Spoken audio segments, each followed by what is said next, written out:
bidhallamin lil abid. Ini ucapan saya kalau mendengar orang-orang yang khutbah Jumat itu kadang di bawah ini. Itu saya menangis. Saya menangis kenapa? Sampai-sampai Allah ini mengatakan seperti itu. Wa mallahu bidhallamin lil abid. Aku Allah wahai hamba-hambaku, aku tidak pernah zalim terhadap dirimu. Kenapa engkau menyangka aku jelek? Kenapa engkau menyangka aku tidak mengabulkan doamu? Kenapa? Seakan-akan begitu Allah merangkul kita, dirangkul. Wa mallahu bidhallamin lil abid. Aku Allah, aku Tuhan penciptamu, aku tidak pernah zalim terhadap dirimu. Semua yang kamu rasakan itu semuanya itu aku tidak pernah melakukan kezaliman. Kamu yang berbuat jahat sendiri. Kamu yang berbuat salah sendiri. Itu pun aku masih memanggil namamu dengan hambaku. Ya ibadi. Qul ya ibadiyalladzina asrafu ala anfusihim. Sampaikan wahai Nabi Muhammad kepada hamba-hambaku yang telah berlumuran dosa, yang telah berbuat dosa yang begitu besar. Ayo hamba. Bayangkan Allah menciptakan kita semua dengan sempurna, diberi semua fasilitas sempurna, masih mengatakan wa mallahu bidhallamin lil abid. Setiap saat Allah selalu kita maaf secara kasar mungkin kita mencaci Allah. Kita menyalahkan Allah, kita mengkritik Allah. Mengapa? Bayangkan ucapan mengapa ini dibalas sama Allah wa mallahu bidhallamin lil abid. Ini luar biasa. Jadi ayo hamba-hamba Allah ini berdoa. Allah sangat baik. Allah sangat sayang.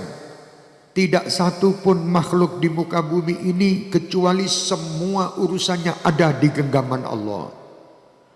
Kalau semua makhluk sudah ada urusannya di genggaman Allah, kenapa kita masih mencari orang lain atau makhluk yang lain untuk menyelesaikan permasalahan? Sedangkan kunci permasalahan itu ada di tangan Allah Subhanahu wa taala.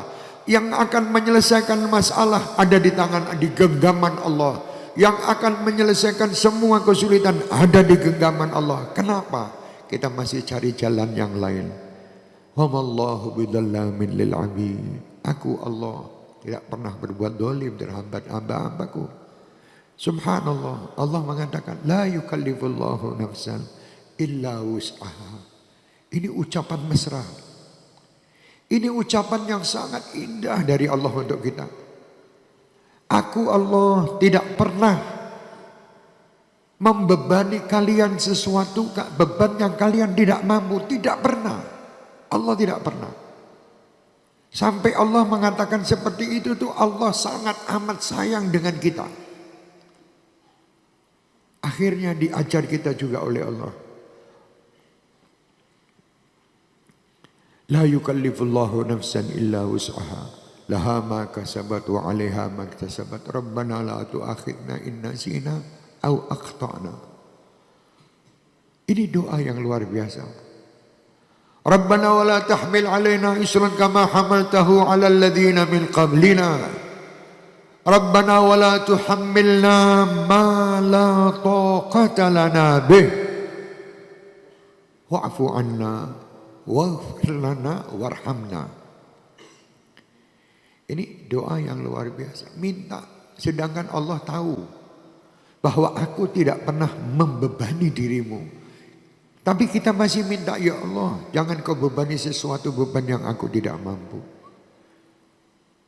Tapi Allah mendengarnya dengan senang. Benar wahai hambaku, aku tidak akan membebani dirimu. Orang-orang yang baik, orang-orang yang soleh, dia tidak pernah merasakan istilahnya, tidak akan berubah hati jiwanya ini dalam mendapatkan pemberian atau mendapatkan ujian. Mendapatkan kenikmatan atau mendapat ujian. Tidak berubah hatinya. Karena dia tahu yang memberi ujian Allah.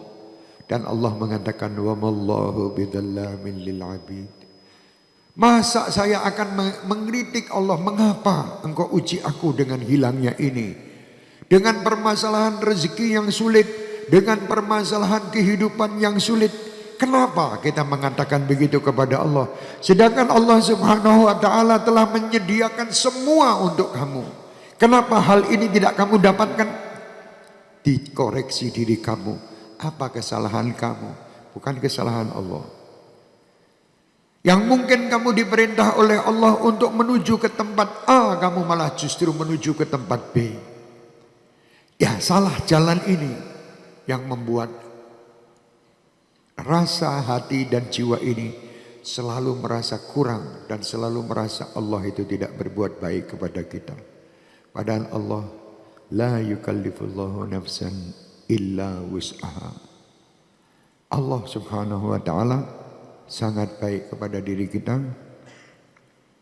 dan jangan sekali-kali kita memberanikan diri mengapa seandainya jikalau dan menyalahkan seakan-akan tidak terima pemberian Allah. Kalau Allah itu zalim, Allah akan mengatakan kamu terima tidak terima silahkan, ini semua adalah ciptaan saya. Tapi Allah tidak mengatakan itu.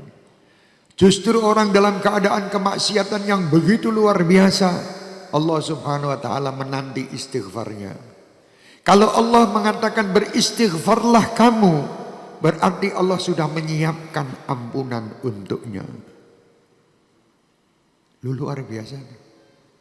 Istighfarlah kamu, minta ampunlah kamu kepadaku. Kalau kita betul-betul mau menerima perintah Allah itu tadi, kita beristighfar, kita berdoa, Allah sudah menyediakan kabulnya istighfar dan doa tadi, ampunan. Ini Allah luar biasa. Kita lihat semua yang ada di tubuh kita aja, kita sudah tidak bisa mikir sebetulnya. Berapa kali kita menggerakkan mata dalam satu hari tidak pernah kita atur, Allah yang mengatur, dan itu tepat untuk mata kita.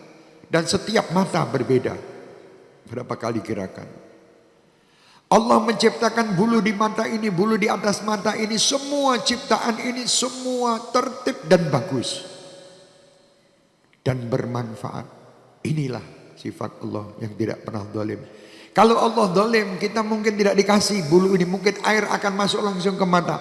Dikasih supaya ini semua menjadi sesuatu yang bisa menyelamatkan kamu dan tubuh kamu. Bernafas setiap saat. Siapa yang mengatur masuk dan keluar ini? Di perut ini kita makan. Setiap kita makan, subhanallah, makanan itu sudah ada yang menerima sendiri-sendiri. Diatur. Siapa yang mengatur di dalam perut ini? Sekian miliar manusia. Dan setelah itu yang tidak ada manfaatnya dikeluarkan oleh Allah. Keluar dari tubuh kita manfaat bagi makhluk yang lain. Terus ini. Siapa ini? Wa mallahu bidzallamin lil 'abid. Allah tidak pernah zalim. Allah tidak pernah zalim terhadap hambanya. Mari saya berharap untuk semua majelis Ahbabul Mustafa dan Syekh Mania dimanapun berada, jangan suka sekali-kali menyalahkan Allah.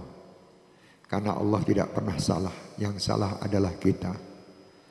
Jangan sekali-kali kita malas untuk berdoa. Mintalah kepada Allah. Dan jangan menentukan hasil daripada doa. Tugas kami ya Allah hanya memohon dan meminta kepadamu. Dan kami tidak ada kemampuan untuk menentukan hasil-hasil darimu. Semua hasil kami yakin engkau pasti akan berikan kepadaku yang terbaik. Tidak mungkin engkau akan memberi kepadaku yang tidak baik. Karena engkau telah menjanjikan sendiri di dalam Al-Quran. Engkau tidak mungkin membebani kami kepada beban yang tidak baik. Beban yang kami rasakan berat itu karena ketidakmampuan kami, karena kebodohan kami, karena kejahilan kami dalam menerima ujian-ujian yang kau berikan kepada kami. Sesungguhnya ujian dan kenikmatan yang kau berikan kepada kami semua adalah nikmat, karena yang menguji adalah kekasih. Karena yang menguji adalah Allah yang maha cinta, yang mengatakan wa mallahu bidzallamin lil 'abid. Ini. Kalau kita mau menerima benar, insya Allah tidak ada apa-apa ini. Tetapi kita ini tidak pernah mau menerima yang benar, yang kita tonjolkan nafsu pribadi kita. Nafsu yang ammarah bisu, yang sedikit-sedikit kita hanya menyalahkan kanan kiri kita dan menyalahkan pencipta kita. Mari kita bertobat dengan ucapan-ucapan yang pernah kita lakukan terhadap Allah. Berhusnudzanlah kepada Allah. Yakinlah kita ini hamba, seandainya Allah setiap hari ya mematikan dan menghidupkan kita, menyiksa kita setiap hari, kita wajib mengatakan iya. Karena kita adalah ciptaannya. Terserah pencipta akan diarahkan kemana. Allah akan mengarahkan kita ke jalan yang baik semenjak kita mau berikhtiar di jalan yang baik. Mau meniatkan segala sesuatu, niat dengan jalan yang baik. Niat aja bayangkan luar biasa. Kamu meniatkan sesuatu walaupun belum sampai kamu amalkan sudah dihitung oleh Allah pahala. Ini luar biasa ini. Sampai diceritakan ada seseorang lewat, di situ dilihat ada berapa gunung yang besar di sekitarnya. Dan dia mengatakan kepada yang di samping-sampingnya, seandainya gunung ini menjadi emas, niscaya gunung ini akan aku sodakohkan kepada seluruh penduduk yang ada di tempat ini. Walaupun menurut akal itu khayal. Tetapi Allah tidak menyia-nyiakan keinginan dan niat hamba yang baik tadi. Ada seseorang yang mengatakan di dalam mimpinya, sampaikan kepada fulan ibn fulan bahwa niatnya tadi sudah dikabulkan oleh Allah. Dan dia mendapatkan pahala bersodakoh gunung emas untuk seluruh masyarakat yang ada di kotanya. Baru niat. Itu kan baik. Jadi semua kebaikan-kebaikan itu Allah berikan kepada umat Nabi Muhammad SAW. Tapi kita jangan lupa kebaikan itu tidak akan kita dapatkan kecuali karena manusia terbaik Muhammad SAW. Kuntum khaira ummatin ukhrijat linnas. Ini kalian sebaik-baik umat. Yang ada di sekitar kita ini, manusia terbaik adalah umat Nabi Muhammad. Kenapa tadi terbaik? Karena ada Nabi Muhammad embel-embel. Manusia yang tidak ikut Nabi Muhammad bukan manusia yang kuntum khaira ummah. Tidak bisa. Walaupun dia berbuat jutaan kebaikan di muka bumi ini, tetapi dia tidak mengikuti Nabi Muhammad, bukan khaira ummah. Walaupun sekarang kan banyak, yang penting kan baik. Tidak harus ikut Nabi Muhammad, tidak harus ikut Islam. Yang penting kita berbuat baik. Tidak ada artinya kebaikan Anda di akhirat. Anda hanya berarti di media-media sosial bahwa Anda terkenal orang yang baik. Tetapi media malaikat Anda tidak dikenal. Di media sosial, di media semua mengenal Anda bahwa Anda adalah orang yang berderma, yang luar biasa. Semenjak semua yang kalian lakukan tidak ada dasar Islam dan dasar Nabi Muhammad, cuman tertera di media-media sosial, tidak tertera di media akhirat. Di akhirat tidak ada namanya. Di dunia mungkin dia termasuk 10 orang terbaik. 10 orang yang mendermakan hartanya triliunan rupiah. Baik di media sosial. Media malaikat dia tidak terdaftar. Nanti di akhirat dia tidak akan mendaftar, tidak akan terdaftar di surga. Karena dia mengkufuri nikmat Allah. Terutama dia tidak Islam dan beriman. Ya, jadi hati-hati. Jadi sekarang banyak juga ucapan-ucapan seperti itu menyakitkan nama Rasulullah. Menyakitkan para wali Allah dan menyakitkan istilahnya sahabat-sahabat Rasulullah. Yang lebih menyakitkan lagi kalau menyalahkan Allah Subhanahu wa taala. Nauzubillah min dzalik.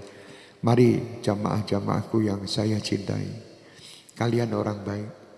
Kalian ini datang ke sini dan mengikuti majelis-majelis kita karena kalian sudah tertulis di sisi media akhirat. Tertulis bahwa kalian orang-orang baik. Jangan sampai kebaikan-kebaikan itu hilang karena perasaan-perasaan yang tidak baik terhadap Allah. Tidak baik terhadap Rasul, tidak baik terhadap salihin, tidak baik terhadap waliullah dan sahabat-sahabat Rasulullah. Jangan, mari kita benahi hati ini. Selalu penuh dengan husnudzan dengan Allah, husnudzan dengan Rasulullah, husnudzan dengan semua makhluk Allah, husnudzan dengan sesama. Insya Allah kita akan selamat.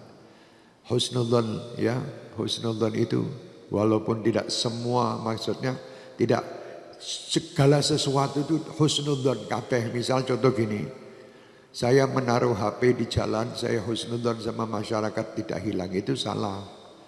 Dalam ikhtiar tidak boleh begitu. Husnudzan, husnudzan. Sewaktu ada pencuri datang ke rumah kami, atau misalnya ada seorang laki-laki datang mau masuk ke kamar kami, sedangkan di kamar kami ada istri kami. Oh, saya husnudzan, siapa tahu dia waliullah. Tidak ada. Itu bukan husnudzan, jahil itu, orang jahil ya. Jadi kadang sekarang ini banyak orang yang nyalah artikan tentang husnudzan. Ya, husnudzan itu kalau memang begini, kalau kita tidak ada apa-apa, tahu-tahu terus kita suudzon sana suudzon sini belum terjadi, itu yang tidak diperbolehkan.